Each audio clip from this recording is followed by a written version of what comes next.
Well, she's calling for more accountability in light of the recent IRS scandals and NSA leaks, and she's not too happy about the Senate's new immigration bill.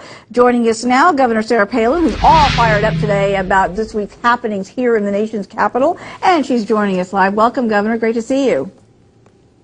Thank you. I appreciate being on. You put that tweet out today about the concerns that you have over the immigration bill that was passed by the Senate. I know you're really upset about it, and you believe that Republicans just caved in.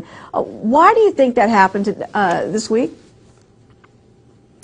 I think that Republicans who caved, along with the Democrats who caved into Obama's wishes to legalize illegal aliens, is a matter of a lack of principle and a respect for the rule of law. This was an absolute betrayal of working class Americans who do respect the rule of law, and legal immigrants who have come here and stood in line and paid their dues, if you will, and become new Americans. This bill, 24 pounds, 1,000 pages of a rush job of a bill that literally was rushed through. It was Pelosi'd. It was something that the lawmakers decided they had to pass in order to find out what was in it. It doesn't solve any of the problems that we may have with immigration, and an absolute betrayal of the will of the people and of the rule of law. You know, when people complained about Obamacare and the 1,000 pages that were in that bill, lawmakers vowed never to let anything pass again without reading it. And yet again, when this immigration bill came up for a vote, so many lawmakers had not even read it and were just voting on the issue from what they'd heard.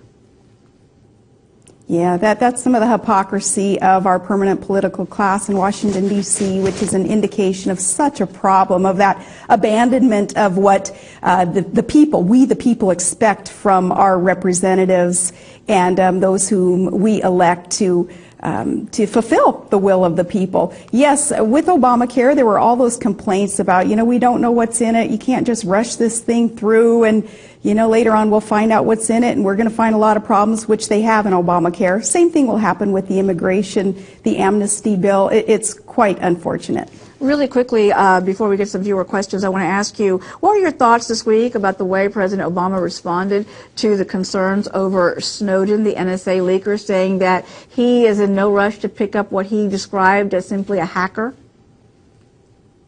Well, but the whole issue with Snowden and with the government's violation of our Fourth Amendment rights to privacy and against searches and seizures of our property, including communications, the problem there is that government has lied to us, and they do spy on our communications, and it took Snowden to disclose that. Though if he's violated the law, then he needs to get back here and answer to the rule of law, because we are still a nation that respects the rule of law, right? Even though amnesty bill just sort of thwarted all that.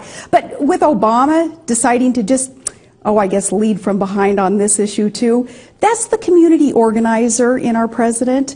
That's a little bit of that lackadaisical, don't have to take responsibility, and his resume proves that he hasn't had to take responsibility for much in all these years. This is just another issue, another example that falls in line with a community organizer. Let's get to some of the viewer questions. I know that we receive a lot of questions from folks who are anxious to hear from you. We have one from Josh Painter, who is asking, would you and radio talk show host Mark Levin be willing to build a freedom party if the GOP continues to ignore conservatives?